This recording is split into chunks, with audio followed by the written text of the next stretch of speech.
at Euro 242, Strait of Hormuz. Inside the USS Gravely's Combat Information Center, a lone radar contact multiplied into a swarm, accelerating with military precision. Tension snapped through the room as the captain's voice cut the sterile hum. Weapons tight. The contacts were no longer just blips, they were coming fast. A high-pitched snarl sliced the pre-dawn stillness as a pack of low-profile speedboats tore through the darkness. On their gunnels, figures rose, the ominous silhouettes of RPG-7s stark against the distant coastal glow. The percussive chatter of DSHK heavy machine guns suddenly echoed across the water, a clear-cut act of aggression. On the Gravely's deck, sailors in full battle rattle moved with grim purpose, their faces set. The Iranian boats weren't just shadowing, they were converging, an arrowhead aimed at the warship's heart. The USS Gravely, DDG-107, is far more than just a ship. She is a 9,200-ton projection of American power, a steel-gray fortress on the waves. As an Arleigh Burke-class destroyer, she represents the pinnacle of naval engineering, designed from the keel up to dominate every conceivable combat environment: air, surface, and subsurface. Her silhouette bristles with lethality. The Mark 45 5-inch naval gun on her bow can hurl a 70-pound shell over 13 nautical miles. Midship, launchers for Harpoon anti-ship missiles sit ready, but her true power lies in her 96 vertical launch cells, a versatile arsenal capable of firing a devastating mix of SM-2 surface-to-air missiles, Tomahawk cruise missiles for land attack, or ASROC anti-submarine rockets. Tying this all together is the ship's digital soul, the Aegis Combat System. This isn't just a radar, it's a fully integrated network of sensors, computers, and weapon systems. Its powerful SPI-1D radar can scan in a 360-degree dome, detecting and tracking everything from sea-skimming missiles to ballistic warheads hundreds of miles away. It can simultaneously track over 100 targets and guide missiles to intercept them with pinpoint accuracy. It is, in effect, a digital shield that makes the Gravely one of the most survivable warships ever built. Her mission tonight, however, is not about initiating combat.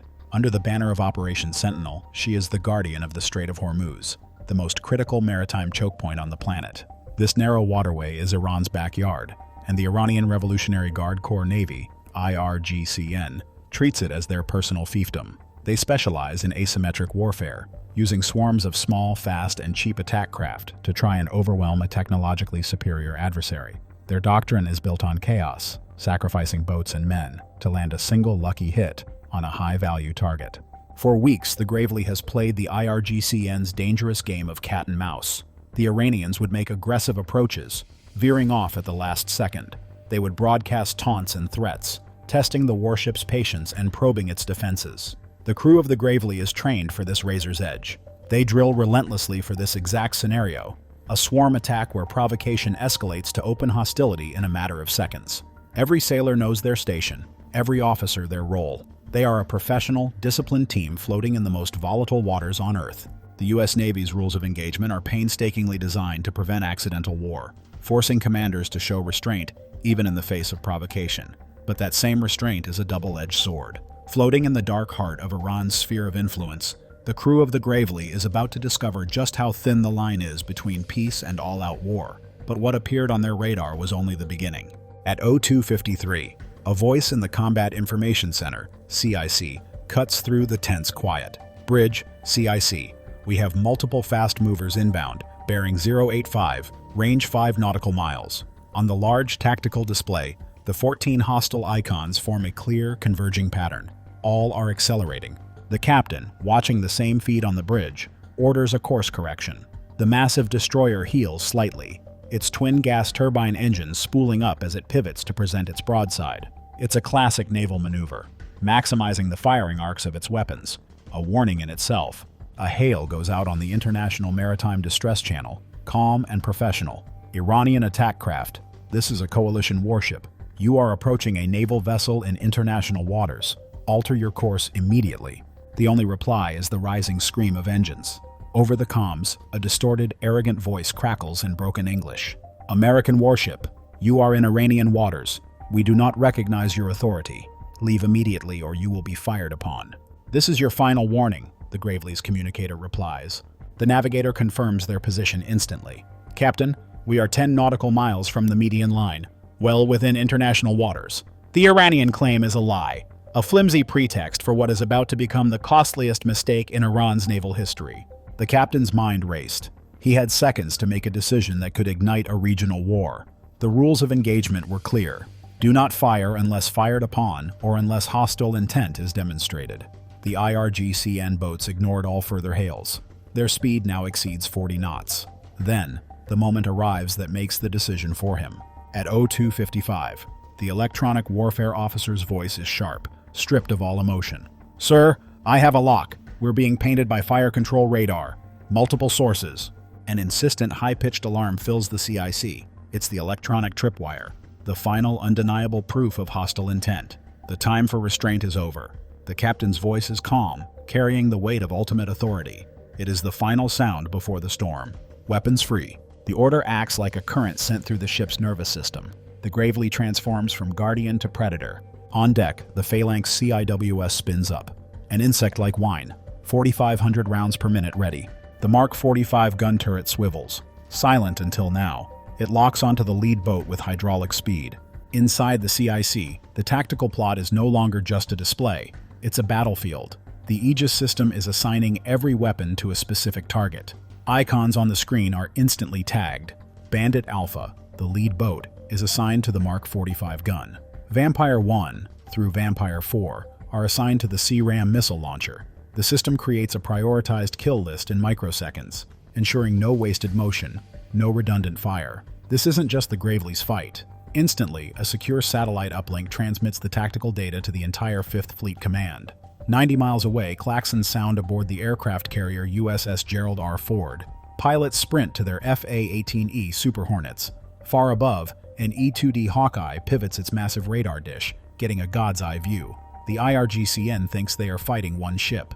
They have just picked a fight with a fully integrated, multi-billion-dollar network of American military power. Iran makes the first physical move. A brilliant flash erupts from a lead boat. The fiery trail of an RPG streaks through the night. It's poorly aimed, a gesture of amateur defiance. It splashes harmlessly 200 yards from the bow, but it is the final nail in their coffin.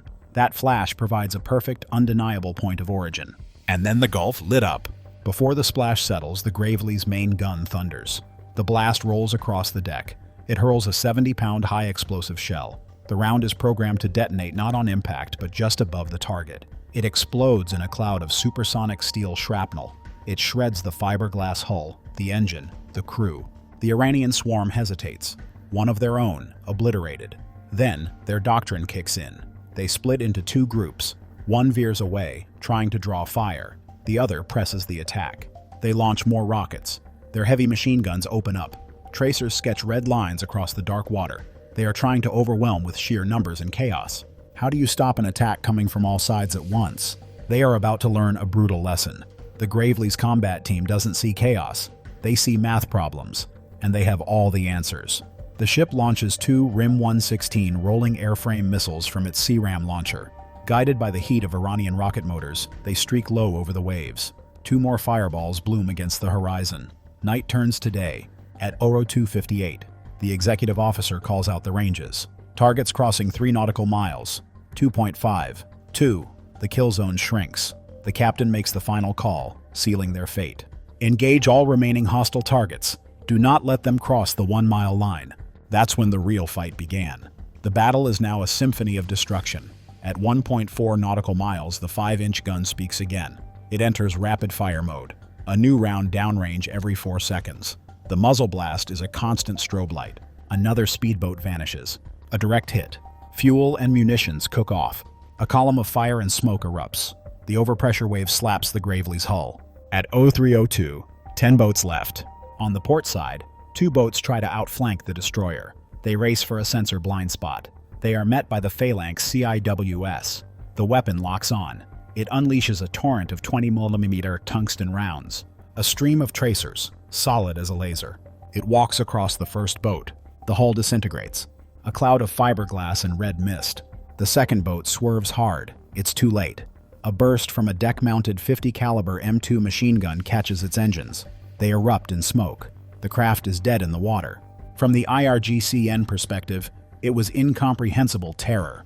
Their radios were filled with screams and static. One moment a sister boat was charging forward. The next, it was simply gone, replaced by a flash of light.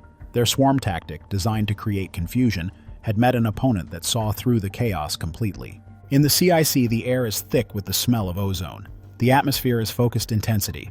The tactical display is a sea of red icons. One by one, they are erased. An Iranian boat makes a direct charge for the starboard quarter. The gun captain of the aft CIWS acquires the target.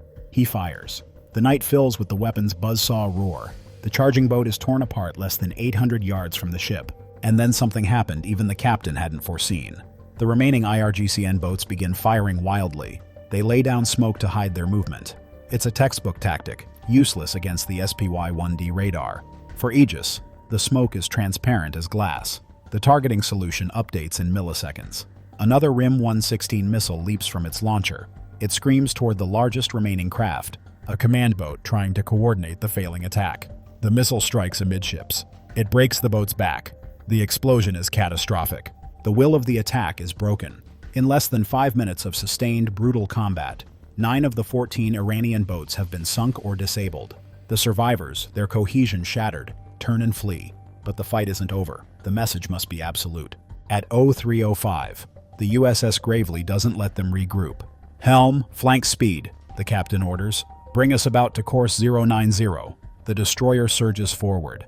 Its bow wave crests high as it accelerates past 30 knots. This is no longer defense. It is a hunt. The message is simple. You will not find sanctuary. A Sikorsky MH-60R Seahawk helicopter, callsign Viper 1, lifts into the night. Its powerful FLIR camera immediately scans the surface, cutting through the darkness.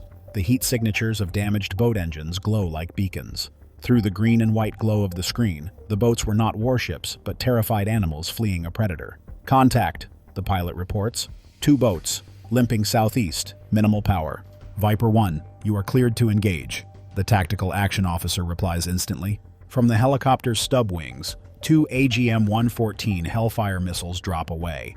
In the Seahawk's cockpit, the crew watches 2 small heat signatures race toward larger ones. The impacts are clinical, 2 perfectly synchronized blossoms of fire. They erase the contacts from the screen and the sea. Back on the water, the Gravely's gun crews pick off the stragglers. One well-placed round from the 5-inch gun detonates a cache of RPGs on a fleeing craft. The explosion is so bright it briefly overloads the CIC cameras. At 03:11, the radar shows only 1 Iranian boat still moving. It races toward the safety of its territorial waters.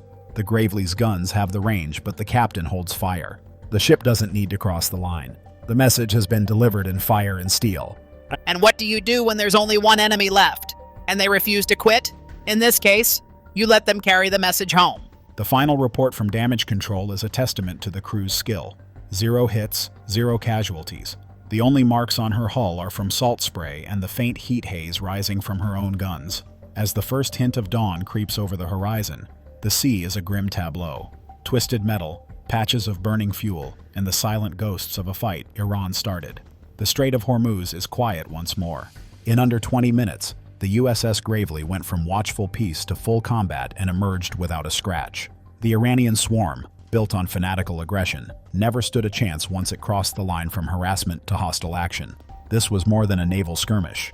It was a real-world demonstration of U.S. naval doctrine, unwavering readiness, technological superiority, and the disciplined application of overwhelming firepower. The cost to Iran was not just in boats and men. It was the shattering of their primary naval strategy. The Strait of Hormuz remains open, not by chance but by design. The message sent to Tehran is written in the wreckage at the bottom of the Gulf. An attack will cost their fleet not just boats but millions and achieve nothing. For the crew of the Gravely, it is the ultimate validation. Their endless hours of training and the incredible technology at their fingertips are the razor's edge that keeps a vital stretch of ocean open for the world. They proved that night that while restraint is a virtue, decisiveness is a necessity. The U.S. Navy doesn't start fights, but it always finishes them.